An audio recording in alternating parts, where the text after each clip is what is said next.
regarding what can we do in the classroom? What are things that are useful for you to use? So it's a very practical little 10 minutes here. And well, I believe you all are acquainted with Anna. She is from Toronto, an EFL teacher, and has been a teacher for over 25 years, has worked in International House Braga for over 20 years, and is a course book writer for Porto Editora. She loves the challenges of working with tweens and teens and has been practicing mindfulness since attending the course Mind Kindful by Professor José Pinto Gouveia, and has been implementing what she's learned in her classes. So thank you, Anna. We're all ears. Okay, here we go. Hello, I was going to say good morning, but it's past morning. I hope you've all been having a very mindful morning. It's been incredible learning. I've been soaking up all of this learning, and it's just, it makes us grow, not just as people, but also as teachers. So that growth. As was mentioned in sessions before, mindful takes time. It takes a lot of practice, but there are little things that we can implement in our daily routines, in our daily lives, that brings us to the present moment or helps us deal with emotions. Today, we're just going to look at two activities. One for children, for young learners, and another one for teenagers. And it's kind of dealing with emotion. So it's bringing in a little bit of mindfulness into the classroom. All right, so I'm going to start off, and these are two of my favorite activities. So we're going to start off with animals, because children love animals, don't they? And I think we all love animals as well. So in the chat box, can you just put in your favorite animal? Okay, so just type in your favorite animal. And while you're doing that, I'm just going to share cat, elephant, cat, lots of cats and dogs there. Yeah. Okay. Oh, so we've got some people venturing into the jungle there. Okay, so I'm just going to share my session with you. Just a second.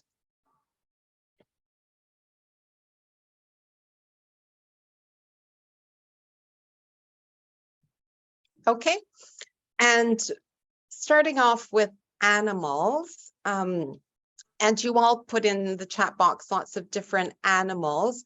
What I'd like you to do is to think about what superpower or what power does your animal have? So thinking about a dog, thinking about a cat or an elephant or a tiger, what power do they have? So can you just type that into the chat box there?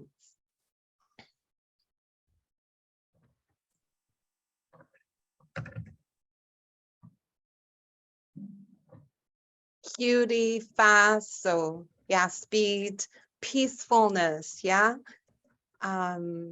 fearless, exactly. Anything else? Loyalty, okay, unconditional love, friendship.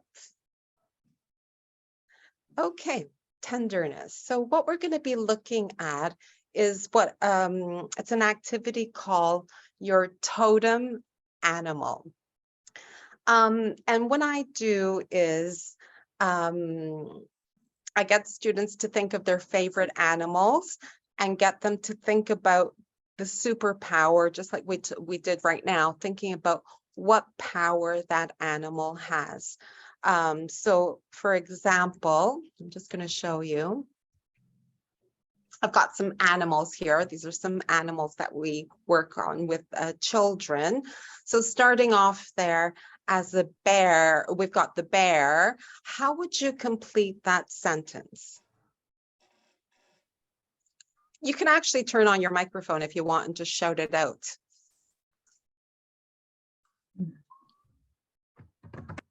Cute. Strong. As cute as a bear, as Strong, cuddly. a bear, cuddly. Yeah. Not in Canada. Small. Let's say baby bear. A baby bear. Okay. Anything else? Dangerous. As Dangerous. could be dangerous. Okay. So lots of I actually chose let's see what I chose. As strong as a bear. Okay. An owl, what would you put for owl? Wise. Wise. Yeah. Smart, maybe. A fox? Tricky. Clever. Clever, tricky could be. Dolphin? So what power would a dolphin have? Intelligent. Okay, yeah, intelligent. Playful. Yeah, playful. Friendly. Friendly. A dog? We actually saw dog because many of you had chosen dog. And what about a monkey? Funny. Funny, humorous, yeah. Okay, so basically what I get my students to do is to choose some animals, and I get them to draw these animals in their notebook. Usually in the inside cover of their notebook. And then I get them to write the superpower or the power of each animal. Now, when we think about emotions, what kinds of emotions do our children experience?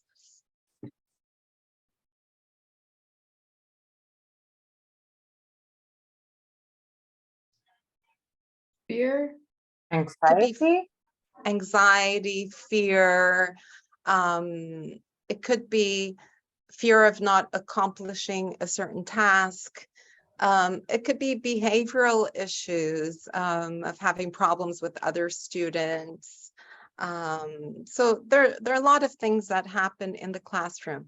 So I get the students to draw these animals in their notebook and add their power. So when they're experiencing an emotion or a hardship in the classroom, what I get them to do is to go to that part of their notebook and get them to touch that animal so that they can go and get that superpower. So I'm just thinking as intelligent as an owl, and a student thinking, saying, oh, I can't do this, I don't know.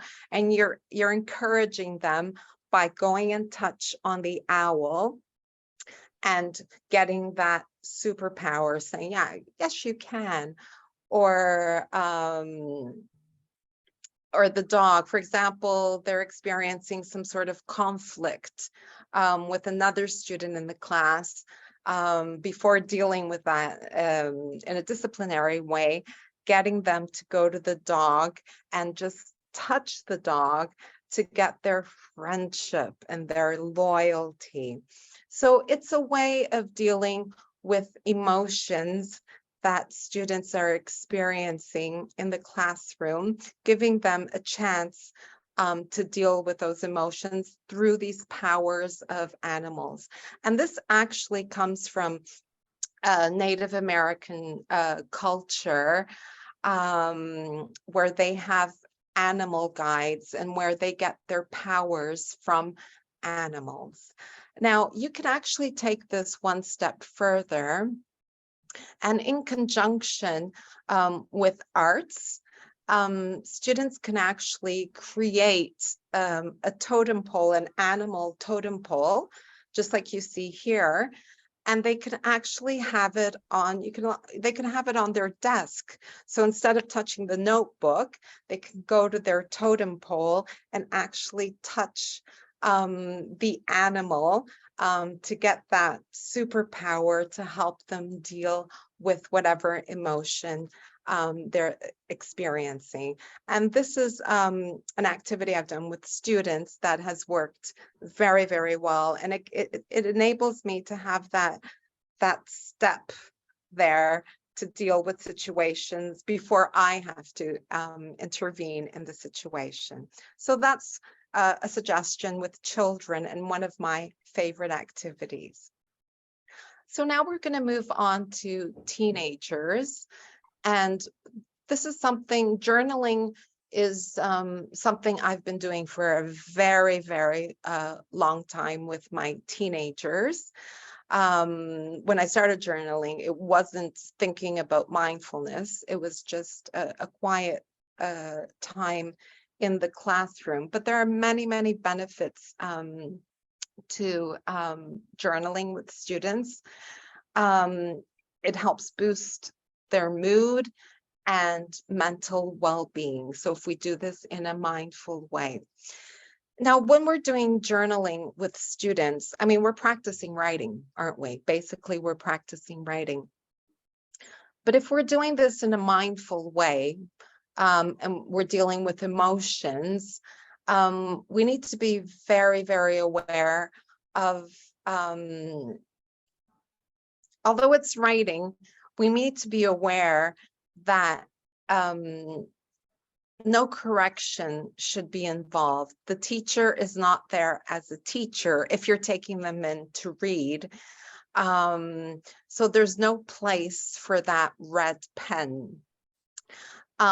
What I often do with my students is I take them in and I give them a personal reaction. So I react to them. It could be, yeah, I get you. I've experienced that before. So it's kind of making students feel seen, heard, and valued. Now, I think the most important thing when you're doing journaling, so mindful journaling with your students, is you have to let them know if they're going to have an audience for their writing. Because if they know it's going to be read, obviously, there's going to be a shield and they won't be as open if they're just writing for themselves, just for personal purposes. So it's very important to let students know whether they're going to have, whether you're going to be reading them or not. Obviously, you've got so many students in a classroom. You're not going to be taking in 30 journal entries to read. So what I do is I choose, so in the classroom, I say, well, today I'm taking in 5 journals to read. I'm taking Maria, João, so far. And then next lesson, I'll take in a few more. And it also gives me a chance to get to know my students at a more personal level. But again, it's reminding you to put that red pen away and just react to them in a very personal way, if you choose to react to the journal entry. And so we're going to look at some prompts that you can use with your students. So what is one thing about today that surprised you? If you could have any superpower, which one would you choose and what would you do with it? What is one thing that helps you when you're worried? Would you rather it always be summer, spring, autumn, winter, and why? Look out the window. Describe what you see.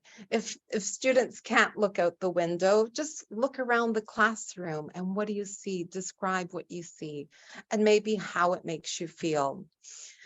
If you could talk to your past or future self, what would you ask? What would you say?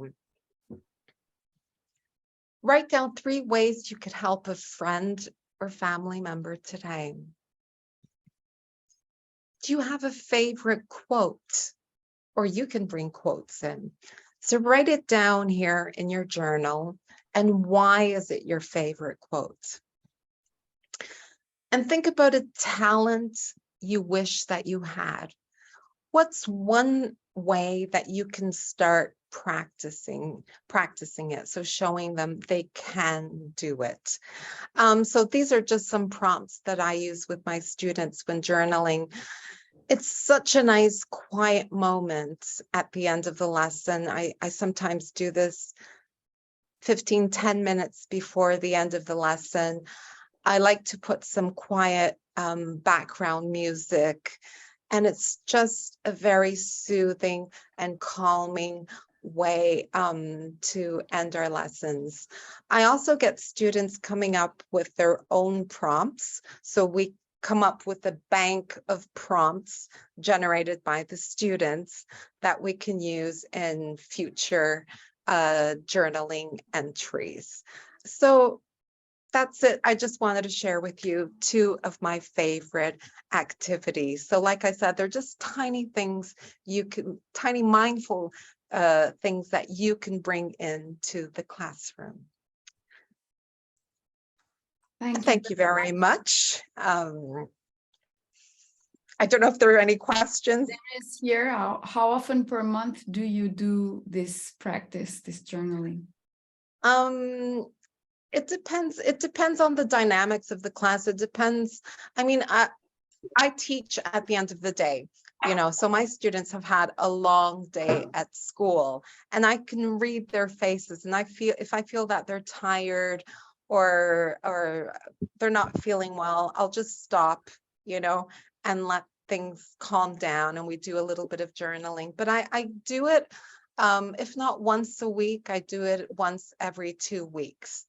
I just need to stress the importance of not marking it. You're not a teacher there, okay? Is there anything else?